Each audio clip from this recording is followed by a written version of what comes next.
from Fuji Canada here. And I'm Billy Luong, and together we're the Fuji guys. Here's another in our series of videos on the F200. This next video is about all the playback functions. You know, today's cameras have beautiful LCD screens. Like the F200's got this gorgeous 3-inch LCD screen. They're much higher resolution. One of the best experience about any digital cameras is sharing your pictures right away on the screen. There's so many more options than people realize with the playback modes that it's really important that we go through this section, and Billy's going to point out some real cool things you can do with your camera. So take her away, Billy. Okay, so if you've gone out, you've taken a bunch of pictures all day long, and you want to now look at the images on the back of your LCD screen. One of the quick tips that you can find out with this camera is that instead of turning the on and off switch, which actually extends the lens, right, and you have to push the playback button, we don't have to do that. We can actually just hold down the playback button on the back of the camera, and now we can go and look at our images without having the lens extend. So it's a quick little tip. So looking at images, when we want to navigate between pictures, we use the directional pads, and by pushing right, we can go to the next picture, and to the next picture, and to the next picture. If we push it to the left, we can navigate back, and we can sort of see that. And of course, if we hold down the directional pads to the right or left, you can navigate very quickly through the menu system. Now, if you wanted to change the display on the screen, if you had some text on the screen and you want to make it disappear, you push the display button, and now the text disappears. If you push it one more time, you have a different feature that displays the images by date with the little small thumbnails on the bottom. And by pushing up or down, you can go through the different dates. And by pushing left or right, you can navigate through the different pictures you've taken. So that's a cool feature. I think that's a particularly great new setting on our playbacks, Billy, because now with 2, 4, 8 gigabyte cards, I see more and more people with hundreds of pictures on their cards. So that's right. Having them separated in file folders, if you will, by date is a really easy way to find that picture you're looking for when there's actually hundreds to look through. So just make sure you set the date properly, and otherwise your displays will be kind of off when it comes to the dates you've taken the pictures at.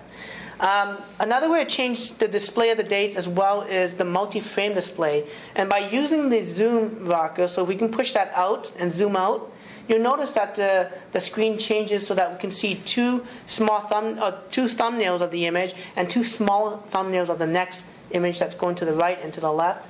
If we zoom out one more time, we can see a multi-display of 9 small thumbnail images. And if we go out again, you can see literally, I don't know, hundreds of images now on this little 3-inch screen. So it's a cool little quick feature to access your images.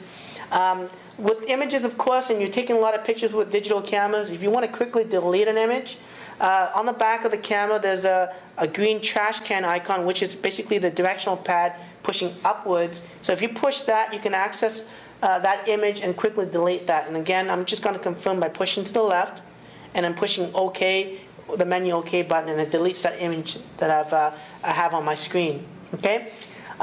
If you wanted to hook this TV or this camera up to a slideshow with the video cables included, you can.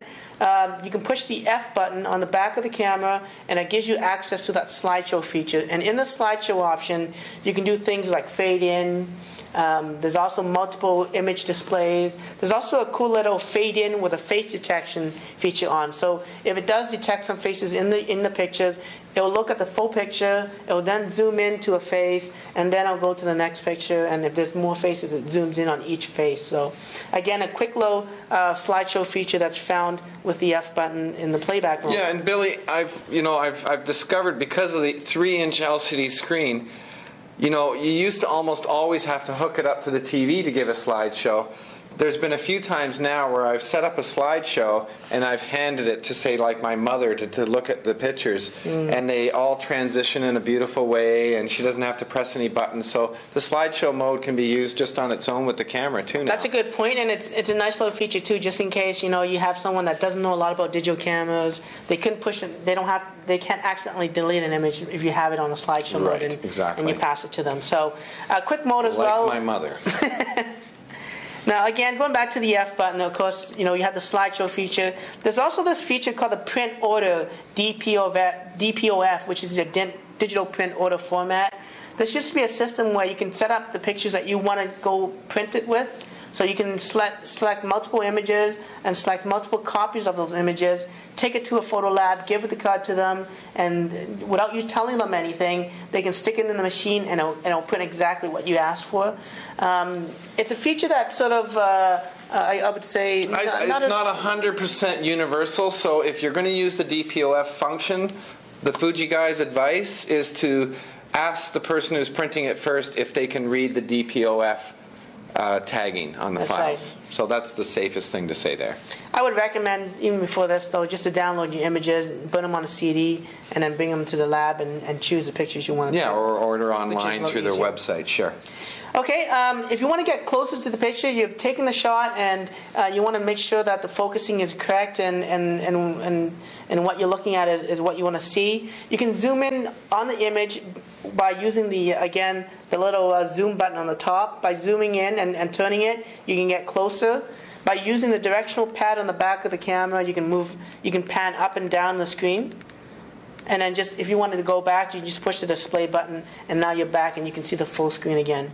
So that's sort of the zoom and pan mode. Now, if you're taking pictures with face detection on, and it does detect some faces in the screen, you can actually take full advantage of this feature, the face detection button that is, by pushing it a couple of times. And when you do that, if it does detect faces, it will zoom in on each face as you push the button. So it's a quick little check to see if someone's blinked, or whether you have to take that shot over again. I particularly like this for when I take group shots, Billy.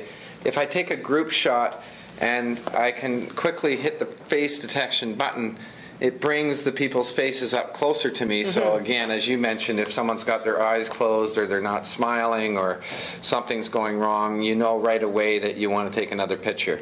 Anyway, so it's one of the advantages of being able to see the pictures right away, but having that face detection zoom in function is great for group shot.